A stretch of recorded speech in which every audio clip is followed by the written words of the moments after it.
Little Fuzzy by H. Beam Piper, Chapter 5. Victor Grego crushed out his cigarette slowly and deliberately. "Yes, Leonard," he said patiently. "It's very interesting and doubtless an important discovery, but I can't see why you're making such a production of it. Are you afraid I'll blame you for letting non-company people beat you to it? Or do you merely suspect that anything Bennett Rainsford's mixed up in is necessarily a diabolical plot against the Company and, by consequence, human civilization?" Leonard Kellogg looked pained.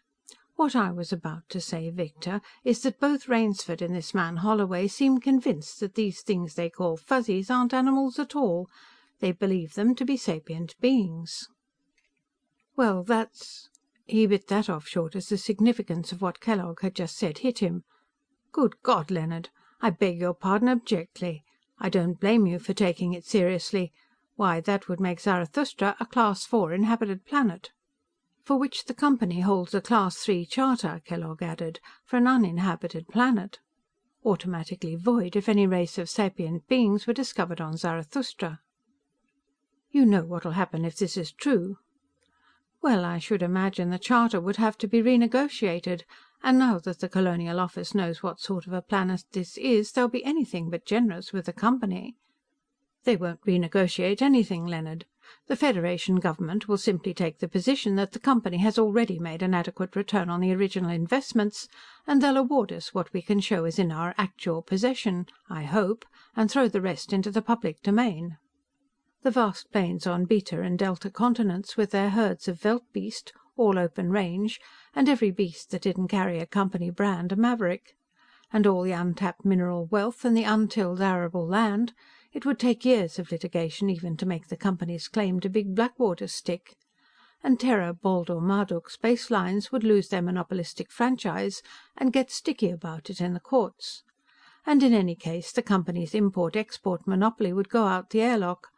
And the squatters rushing in and swamping everything. Why, we won't be any better off than the Yggdrasil Company, squatting on a guano heap in one continent," he burst out. 5 years from now, they'll be making more money out of bat dung than we'll be making out of this whole world.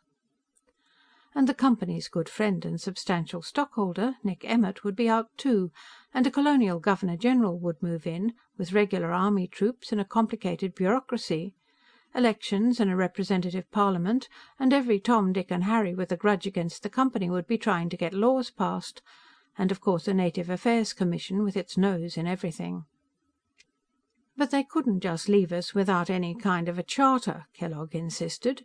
Who was he trying to kid besides himself? "It wouldn't be fair." As though that clinched it. "It isn't our fault." He forced more patience into his voice. "Leonard, please try to realize that the Terran Federation government doesn't give one shrill soprano hoot on Niflheim whether it's fair or not, or whose fault what is. The Federation government's been repenting that charter they gave the Company ever since they found out what they'd chartered away. Why, this planet is a better world than Terra ever was, even before the atomic wars. Now, if they have a chance to get it back, with improvements, you think they won't take it? And what will stop them? If those creatures over on Beta Continent are sapient beings, our charter isn't worth the parchment it's embossed on, and that's an end of it." He was silent for a moment. "You heard that tape Rainsford transmitted to Jimenez. Did either he or Holloway actually claim, in so many words, that these things really are sapient beings?" "Well, no, not in so many words. Holloway consistently alluded to them as people, but he's just an ignorant old prospector. Rainsford wouldn't come out and commit himself one way or another, but he left the door wide open for anybody else to." "Accepting their account, could these Fuzzies be sapient?" "Accepting the account, yes," Kellogg said in distress. "They could be." "They probably were, if Leonard Kellogg couldn't wish the evidence out of existence." "Then they'll look sapient to these people of yours who went over to Beta this morning, and they'll treat it purely as a scientific question and never consider the legal aspects.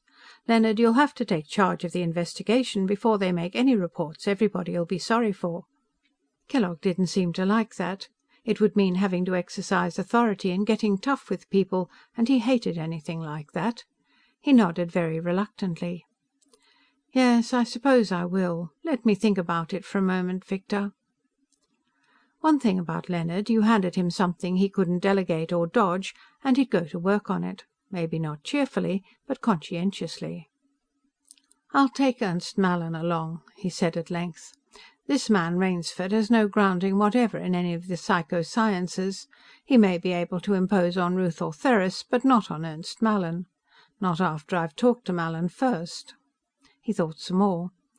"We'll have to get these Fuzzies away from this man Holloway, then we'll issue a report of discovery, being careful to give full credit to both Rainsford and Holloway. We'll even accept the designation they've coined for them. But we'll make it very clear that while highly intelligent, the Fuzzies are not a race of sapient beings. If Rainsford persists in making any such claim, we will brand it as a deliberate hoax." "Do you think he's gotten any report off to the Institute of Xenosciences yet?" Kellogg shook his head. "I think he wants to trick some of our people into supporting his sapience claims, at least corroborating his and Holloway's alleged observations. That's why I'll have to get over to Beta as soon as possible." By now, Kellogg had managed to convince himself that going over to Beta had been his idea all along. Probably also convincing himself that Rainsford's report was nothing but a pack of lies. Well, if he could work better that way, that was his business. "He will before long, if he isn't stopped. And a year from now, there'll be a small army of investigators here from Terra. By that time, you should have both Rainsford and Holloway thoroughly discredited. Leonard, you get those Fuzzies away from Holloway, and I'll personally guarantee they won't be available for investigation by then." "Fuzzies," he said reflectively. "Fur-bearing animals, I take it?" Holloway spoke on the tape of their soft and silky fur. "Good. Emphasize that in your report. As soon as it's published, the company will offer 2,000 sols apiece for Fuzzy pelts. By the time Rainsford's report brings anybody here from Terra, we may have them all trapped out." Kellogg began to look worried. "But Victor, that's genocide." "Nonsense. Genocide is defined as the extermination of a race of sapient beings. These are fur-bearing animals. It's up to you and Ernst Mallin to prove that." The Fuzzies, playing on the lawn in front of the camp, froze into immobility, their faces turned to the west. Then they all ran to the bench by the kitchen door and scrambled up onto it. "Now what?" Jack Holloway wondered. "They hear the airboat," Rainsford told him. "That's the way they acted yesterday when you were coming in with your machine." He looked at the picnic table they'd been spreading under the featherleaf trees. "Everything ready?" "Everything but lunch. That won't be cooked for an hour yet. I see them now." "You have better eyes than I do, Jack. Oh, I see it. I hope the kids put on a good show for them," he said anxiously. He'd been jittery ever since he arrived, shortly after breakfast. It wasn't that these people from Mallorysport were so important themselves. Ben had a bigger name in scientific circles than any of this company crowd. He was just excited about the Fuzzies. The airboat grew from a barely visible speck and came spiraling down to land in the clearing. When it was grounded and off contragravity, they started across the grass towards it, and the Fuzzies all jumped down from the bench and ran along with them. The three visitors climbed down. Ruth Ortheris wore slacks and a sweater, but the slacks were bloused over a pair of ankle boots. Gerd van Riebeek had evidently done a lot of field work. His boots were stout, and he wore old faded khakis and a serviceable-looking sidearm that showed he knew what to expect up here in the Piedmont. Juan Jimenez was in the same sports casuals in which he had appeared on screen last evening. All of them carried photographic equipment. They shook hands all around and exchanged greetings, and then the Fuzzies began clamoring to be noticed. Finally, all of them, Fuzzies and other people, drifted over to the table under the trees. Ruth Ortheris sat down in the grass with Mamma and Baby. Immediately, Baby became interested in a silver charm which she wore on a chain around her neck, which tinkled fascinatingly. Then he tried to sit on her head. She spent some time gently but firmly discouraging this. Juan Jimenez was squatting between Mike and Mitzi, examining them alternately and talking into a miniature recorder phone on his breast, mostly in Latin. Gerd van Riebeek dropped himself into a folding chair and took Little Fuzzy on his lap.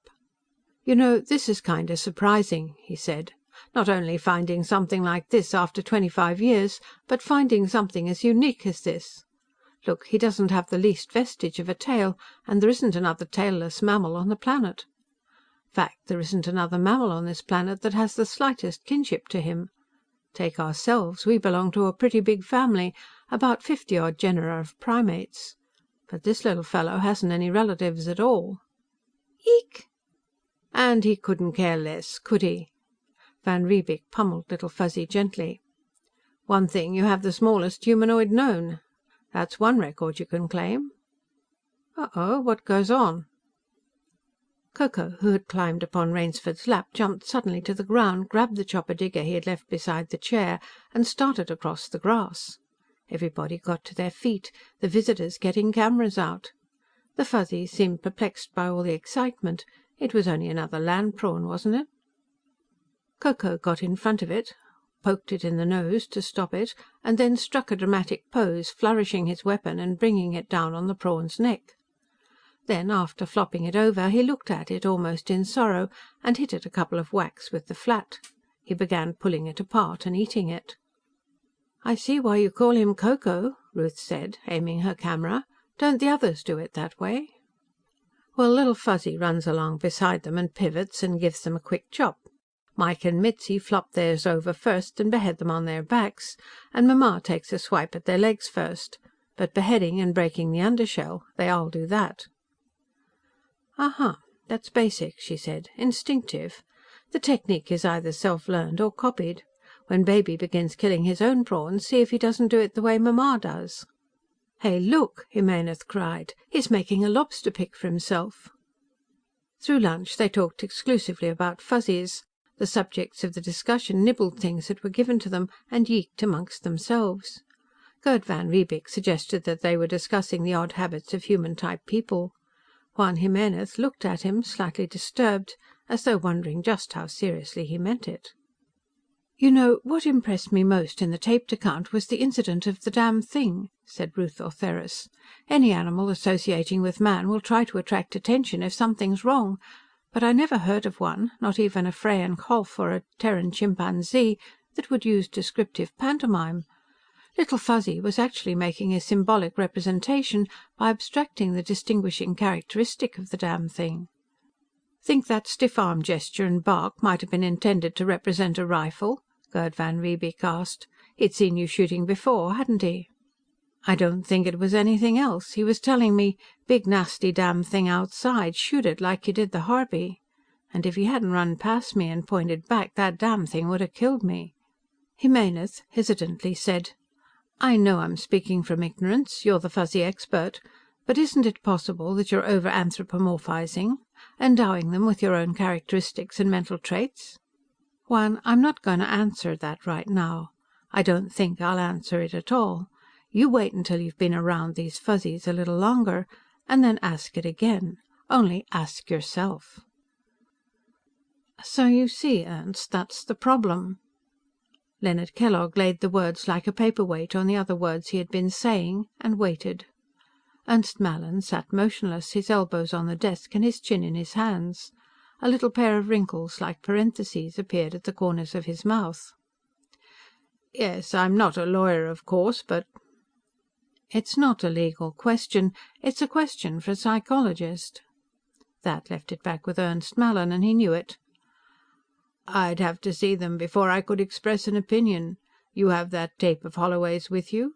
When Kellogg nodded, Mallin continued, "Did either of them make any actual, overt claim of sapience?" He answered it as he had when Victor Grego had asked the same question, adding, "The account consists almost entirely of Holloway's uncorroborated statements concerning things to which he claims to have been the sole witness." "Ah." Mallin permitted himself a tight little smile. "And he's not a qualified observer. Neither, for that matter, is Rainsford. Regardless of his position as a xenonaturalist, he is complete layman in the psychosciences. He's just taken this other man's statements uncritically. As for what he claims to have observed for himself, how do we know he isn't including a lot of erroneous inferences with his descriptive statements?" "How do we know he's not perpetrating a deliberate hoax?" "But, Leonard, that's a pretty serious accusation." "It's happened before. That fellow who carved a late upland Martian inscription in that cave in Kenya, for instance. Or Hellermann's claims to have crossbred Terran mice with Thoran Tilbras. Or the Piltdown Man back in the 1st century pre-atomic." Mallin nodded. "None of us like to think of a thing like that, but, as you say, it's happened. You know, this man Rainsford is just the type to do something like that, too.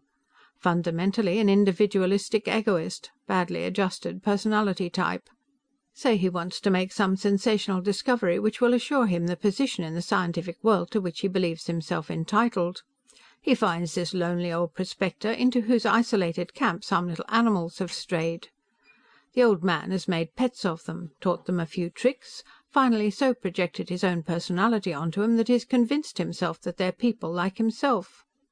This is Rainsford's great opportunity. He'll present himself as the discovery of a new sapient race and bring the whole learned world to his feet. Mallin smiled again. Yes, Leonard, it's altogether possible. Then it's our plain duty to stop this thing before it develops into another major scientific scandal like Hellermann's hybrids. First, we must go over this tape recording and see what we have on our hands. Then we must make a thorough, unbiased study of these animals and show Rainsford and his accomplice that they cannot hope to foist these ridiculous claims on the scientific world with impunity. If we can't convince them privately, there'll be nothing to do but expose them publicly. I've heard the tape already, but let's play it off now. We want to analyze these tricks this man Holloway has taught these animals and see what they show. Yes, of course, we must do that at once, Mallin said. Then we'll have to consider what sort of statement we must issue and what sort of evidence we will need to support it. After dinner was romp time for Fuzzies on the lawn, but when dusk came creeping into the ravine they all went inside and were given one of their new toys from Mallory's port, a big box of many-coloured balls and short sticks of transparent plastic. They didn't know that it was a molecule model kit, but they soon found that the sticks would go into holes in the balls and that they could be built into three-dimensional designs. This was much more fun than the coloured stones. They made a few experimental shapes, then dismantled them and began on a single large design. Several times they tore it down, entirely or in part, and began over again, usually with considerable yeeking and gesticulation. They have artistic sense, Van Riebeek said. I've seen lots of abstract sculpture that wasn't half as good as that job they're doing. Good engineering, too, Jack said. They understand balance and centre of gravity. They're basing it well and not making it top-heavy. Jack, I've been thinking about that question I was supposed to ask myself, Jimenez said. You know, I came out here loaded with suspicion. Not that I doubted your honesty. I just thought you'd let your obvious affection for the Fuzzies lead you into giving them credit for more intelligence than they possess. Now I think you've consistently understated it. Short of actual sapience, I've never seen anything like them. Why short of it? Van Riebeek asked. Ruth, you've been pretty quiet this evening. What do you think? Ruth Ortheris looked uncomfortable. Gerd, it's too early to form opinions like that. I know the way they're working together looks like cooperation on an agreed-upon purpose, but I simply can't make speech out of that yeek, yeek, yeek. Let's keep the talk and build a fire rule out of it, Van Riebeek said. If they're working together on a common project, they must be communicating somehow. It isn't communication, it's symbolization. You simply can't think sapiently except in verbal symbols. Try it. Not something like changing the spools on a recorder or field stripping a pistol. They're just learned tricks. I mean ideas. How about Helen Keller? Rainsford asked. Mean to say she only started thinking sapiently after Anna Sullivan taught her what words were? No, of course not. She thought sapiently, and she only thought in sense imagery limited to feeling. She looked at Rainsford reproachfully. He'd knocked a breach in one of her fundamental postulates. Of course, she'd inherited the cerebro-neural equipment for sapient thinking. She let that trail off before somebody asked her how she knew that the Fuzzies hadn't. I'll suggest, just to keep the argument going, that speech couldn't have been invented without pre-existing sapience, Jack said. Ruth laughed. Now you're taking me back to college. That used to be one of the burning questions in first-year psych students' bull sessions. By the time we got to be sophomores, we'd realized that it was only an egg-and-chicken argument and dropped it. That's a pity, Ben Rainsford said. It's a good question. It would be if it could be answered. Maybe it can be, Gerd said. There's a clue to it right there. I'll say that those fellows are on the edge of sapience, and it's an even money bet which side. I'll bet every sunstone in my bag they're over. Well, maybe they're just slightly sapient, Jimenez suggested. Ruth Ortheris hooted at that. That's like talking about being just slightly dead or just slightly pregnant, she said. You either are or you aren't." Gerd van Riebeek was talking at the same time. "This sapience question is just as important in my field as yours, Ruth. Sapience is the result of evolution by natural selection just as much as a physical characteristic. And it's the most important step in the evolution of any species, our own included." "Wait a minute, Gerd," Rainsford said. "Ruth, what do you mean by that? Aren't there degrees of sapience?" "No. There are degrees of mentation, intelligence if you prefer, just as there are degrees of temperature. When psychology becomes an exact science like physics, we'll be able to calibrate mentation like temperature. But sapience is qualitatively different from non-sapience. It's more than just a higher degree of mental temperature. You might call it a sort of mental boiling point." "I think that's a damn good analogy," Rainsford said. "But what happens when the boiling point is reached?" "That's what we have to find out," Van Riebeek told him. "That's what I was talking about a moment ago. We don't know any more about how sapience appeared today than we did in the year zero, or in the year 654 pre-atomic, for that matter."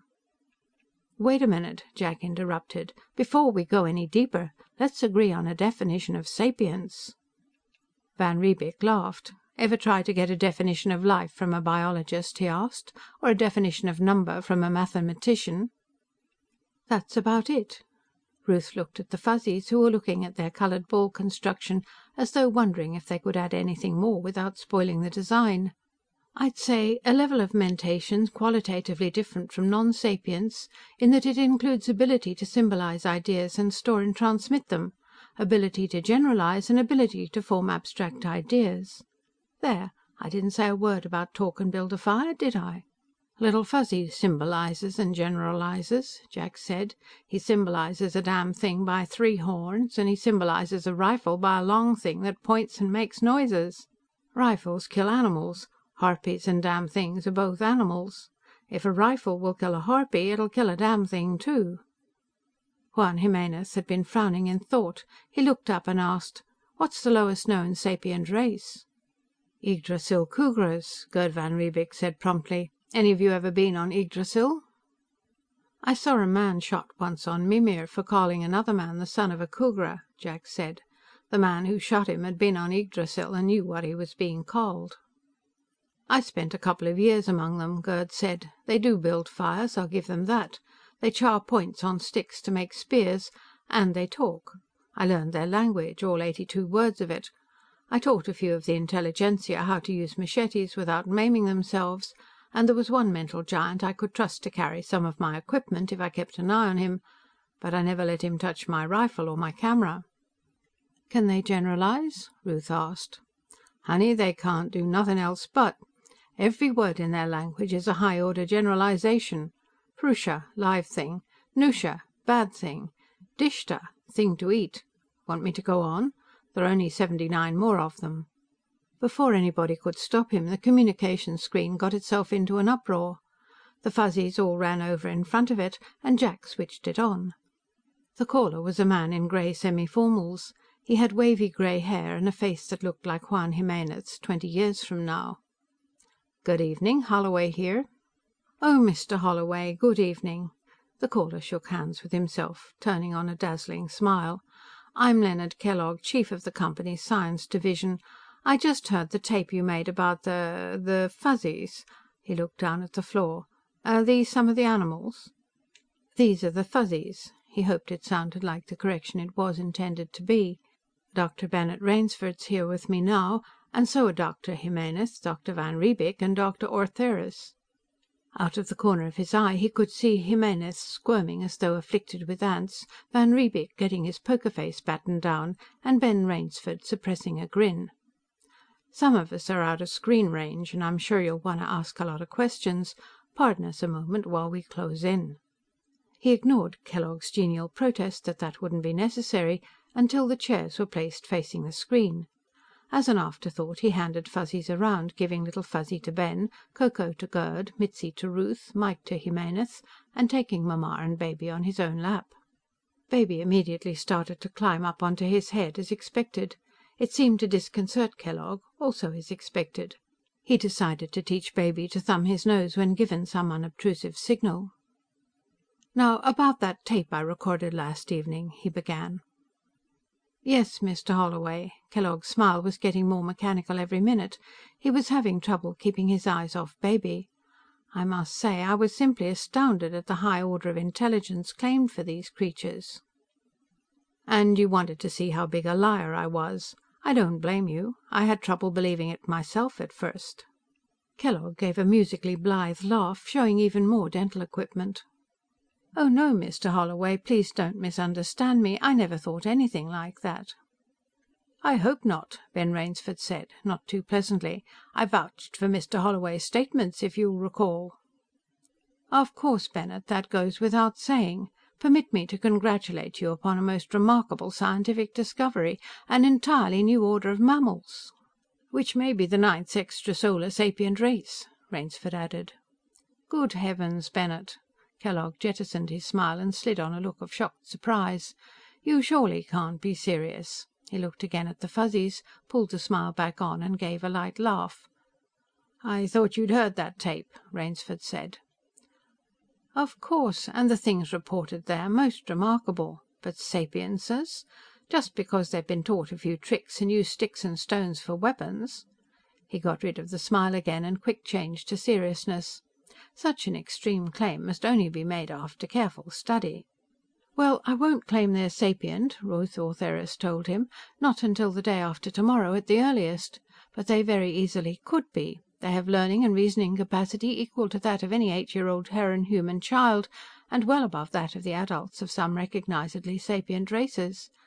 And they have not been taught tricks. They have learned by observation and reasoning. Well, Dr. Kellogg, mentation levels isn't my subject. Jimenez took it up. But they do have all the physical characteristics shared by other sapient races. Lower limbs specialized for locomotion and upper limbs for manipulation. Erect posture, stereoscopic vision, color perception, hand with opposing thumb. All the characteristics we consider as prerequisite to the development of sapience. I think they're sapient myself, Gerd van Riebeek said. But that's not as important as the fact that they're on the very threshold of sapience. This is the first race of this mental level anybody's ever seen. I believe that study of the Fuzzies will help us solve the problem of how sapience developed in any race. Kellogg had been laboring to pump up a head of enthusiasm. Now he was ready to valve it off. But this is amazing. This will make scientific history. Now, of course, you all realize how pricelessly valuable these Fuzzies are. They must be brought at once to Mallorysport, where they can be studied under laboratory conditions by qualified psychologists and... No. Jack lifted Baby Fuzzy off his head and handed him to Mamma and set Mamma on the floor. That was reflex. The thinking part of his brain knew he didn't need to clear for action when arguing with the electronic image of a man 2,500 miles away. Just forget that part of it and start over, he advised. Kellogg ignored him. Gerd, you have your airboat. Fix up some nice, comfortable cages. Kellogg! The man in the screen stopped talking and stared in amazed indignation. It was the first time in years he'd been addressed by his naked patronymic, and possibly the first time in his life he'd been shouted at. Didn't you hear me the first time, Kellogg? Then stop gibbering about cages. These Fuzzies are not being taken anywhere. But, Mr. Holloway, don't you realize that these little beings must be carefully studied? Don't you want them given their rightful place in the hierarchy of nature? If you want to study them, come out here and do it. That's so long as you don't annoy them, or me. As far as study's concerned, they're being studied now. Dr. Rainsford's studying them, and so are 3 of your people. And when it comes to that, I'm studying them myself. And I'd like you to clarify that remark about qualified psychologists, Ruth Ortheris added, in a voice approaching 0 Kelvin. You wouldn't be challenging my professional qualifications, would you? Oh, Ruth, you know I didn't mean anything like that. Please don't misunderstand me, Kellogg begged. But this is highly specialized work. Yes, how many Fuzzy specialists have you at Science Center, Leonard? Rainsford wanted to know. The only one I can think of is Jack Holloway here. Well, I'd thought of Dr. Mallon, the company's head psychologist. He can come too, just as long as he understands that he'll have to have my permission for anything he wants to do with the Fuzzies, Jack said. When can we expect you? Kellogg thought sometime late the next afternoon. He didn't have to ask how to get to the camp. He made a few efforts to restore the conversation to its original note of cordiality, gave that up as a bad job, and blanked out. There was a brief silence in the living room. Then Jimenez said reproachfully, "You certainly weren't very gracious to Dr. Kellogg, Jack. Maybe you don't realize it, but he's a very important man." "He isn't important to me, and I wasn't gracious to him at all. It doesn't pay to be gracious to people like that. If you are, they always try to take advantage of it." "Why, I didn't know you knew Len," van Riebeek said. "I never saw the individual before. The species is very common and widely distributed." He turned to Rainsford. "You think he and this Mallin will be out tomorrow?" "Of course they will. This is a little too big for underlings and non-Company people to be allowed to monkey with. You know, we'll have to watch out, or in a year we'll be hearing from Terra about the discovery of a sapient race on Zarathustra, Fuzzy Kellogg. As Juan says, Dr. Kellogg is a very important man. That's how he got important." End of chapter 5.